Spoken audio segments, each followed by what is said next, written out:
नमस्कार दोस्तों 10 सबसे शक्तिशाली धनुर्धर जिनकी शक्ति के आगे देवता भी नतमस्तक हो जाते थे।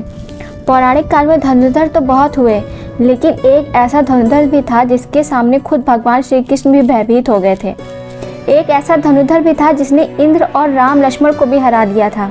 एक ऐसा धनुर्धर भी था जो अपने 3 बाणों से महाभारत के युद्ध को समाप्त कर सकता था। एक ऐसा भी धनुर्धर था जो अपने बाणों से समुद्र को भी सुखा देता था। और एक ऐसा भी धनुर्धर था जो क्षण भर में पूरी सृष्टि का विनाश कर सकता था। सबके पास थे एक से बढ़कर एक दिव्यास्त्र। सभी के सभी बड़े ही पराक्रमी, तेजस्वी और बलवान थे, लेकिन सर्वश्रेष्ठ तो सर्वश्रेष्ठ ही होता है। कौन थे वे सर्वश्रेष्ठ धनुर्धर? क्या अर्जुन सर्वश्रेष्ठ थे या फिर नहीं?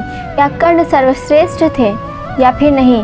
क्या एकलव्य या श्री कृष्ण या राम? अपना जितना भी सोच लो, अंदाजा नहीं लगा पाएंगे कौन पौराणिक काल के सबसे सर्वश्रेष्ठ धनुर्धर थे।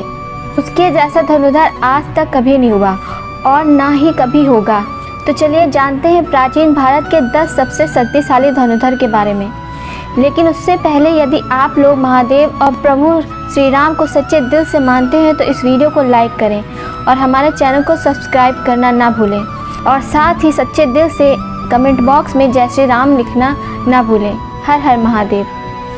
दोस्तों 10 नंबर पर आते हैं गुरु द्रोणाचार्य। द्रोणाचार्य ने अपने पिता आर्षि भारद्वाज, आर्षि अग्निवेश और भगवान विष्णु से धनुर्विद्या प्राप्त की थी। और जब महेंद्र पर्वत पर भगवान परशुराम अपना सब कुछ ब्राह्मण को दान कर रहे थे, तब द्रोणाचार्य उनके पास पहुंचते हैं और उनसे संपूर्ण दिव्यास्त्रों का ज्ञान प्राप्त करते हैं। उन्होंने ही कौरवों और पांडवों को शास्त्र चलाना सिखाया था।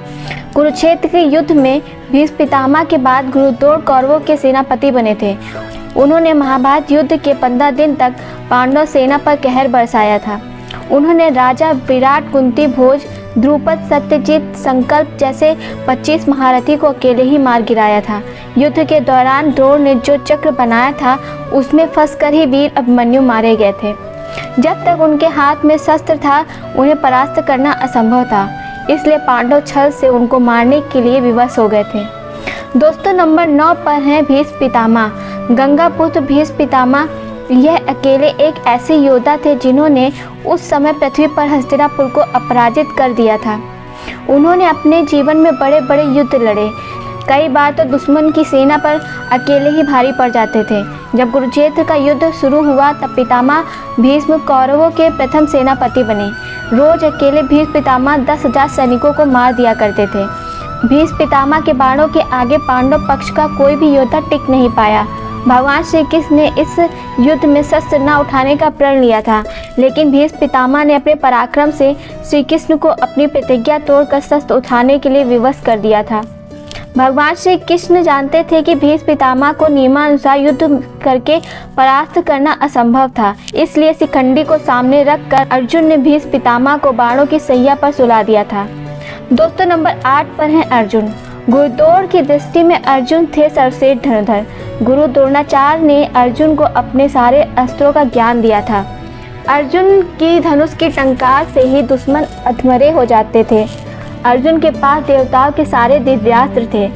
और दोस्तों यहाँ तक कि महादेव को प्रसन्न करके अर्जुन ने पशुपात्र तक प्राप्त कर लिया था। अर्जुन अपने दोनों हाथों से बाण चला सकते थे।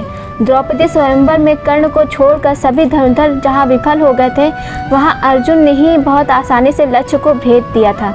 खांडव वन में अर्जुन ने देवराज इंद्र को परास्त कर दिया था। जिन निवास कवच राक्षसों को रावण भी हरा नहीं पाया था, उन्हें अर्जुन ने परास्त कर लिया था। तो दोस्तों इसके बाद के धनुर्धर के बारे में अगले भाग में बताएंगे। आपको वीडियो कैसी लगी कमेंट करके ज़रूर बताएं और बेल आइकन को ज़रूर दबा दें ताकि जैसे ही इसका अगला भाग आए तो उसका नोटिफिकेशन आप सभी को सबसे पहले मिल सके। धन्यवाद।